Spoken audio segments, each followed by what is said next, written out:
All right, it's actually terrifying because you have the former head of the CIA, a guy who ran these kinds of ops, and he's telling us, yeah, the snatch and grab worked. The CIA is still, capable, but the silence on what comes next, it's deafening. Because when Trump starts talking about the oil, the resources, Brennan knows exactly what this is. It's an occupation without an exit strategy. And that is the part that nobody seems to be talking about. Everyone is high-fiving over the helicopters and the tactical precision of it all, which, okay, fine. The operators did their job. But I just watched this interview and you can see it on his face. He's looking at this situation and he's realizing that we just walked into a trap of our own making. Let's watch this news segment from MS Now featuring an interview with former CIA Director John Brennan. And I will give you my take later. From what you heard in that news conference, how do you describe overall this operation? Well, Alex, we're only 12 hours afterward, but it's clear that it was a tactical success. U.S. Special Forces, U.S. military, U.S. intelligence community are second to none in terms of their capabilities. And going in there and snatching Maduro and his wife, I think is certainly consistent with my assessment of the continued professional capabilities of the CIA and the U.S. military. But that was a tactical success. And I think a lot of questions now are, what's the day after plan? And they were very vague during that press conference as far as what's going to happen. It says that we're going to run the country. And so Secretary Rubio said, make no mistake about it, this was a law enforcement operation. Well, that might have been the trigger for it, but it's far, far more reaching than that in terms of what's going to happen. The U.S. is going to run this country now. The U.S. is going to be in charge of this. And it's clear with the comments that were coming out from Donald Trump was that it's all about oil and wealth. If Venezuela did not have its oil wealth, I'm sure nothing like this would have happened. And if they just decided to go in and snatch Maduro and then say over to the Venezuelan people, okay, now get your house in order, that would be one thing. But this is about regime change. This is about a U.S. invasion that is now triggering this U.S. control over the country.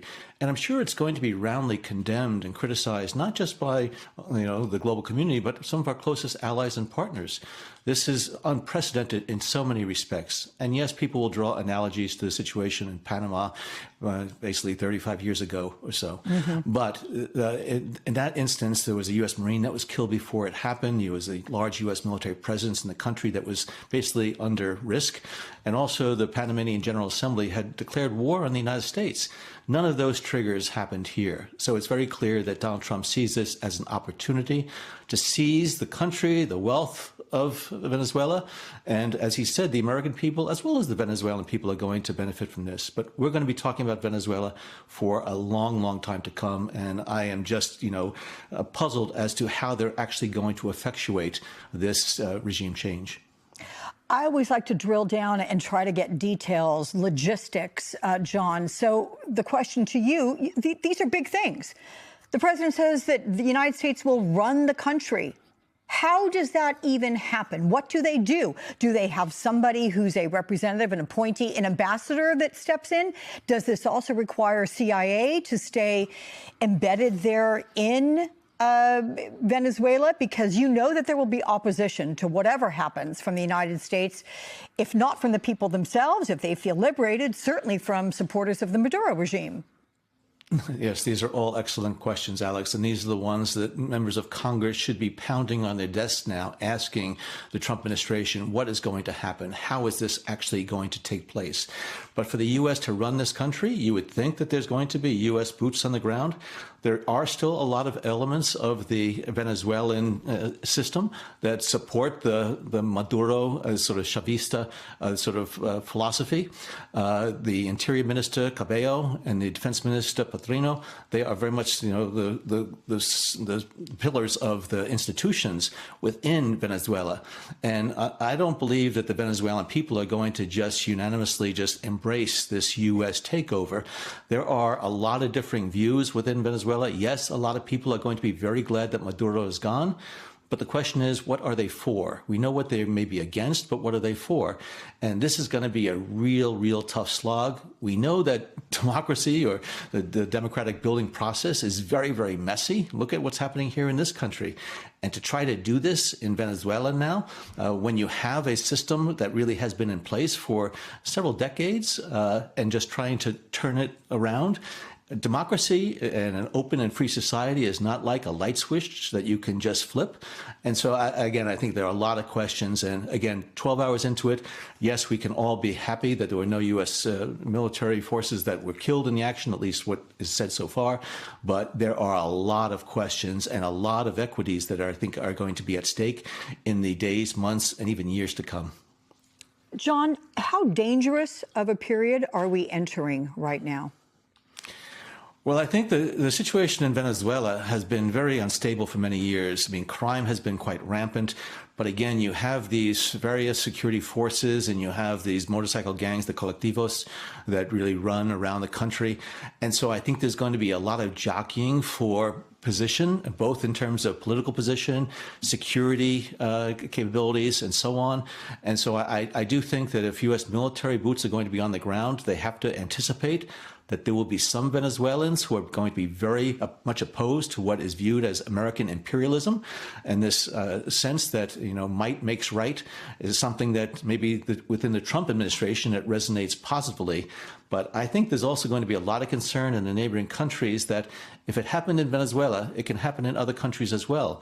And I really do think the international community really needs to be raising questions.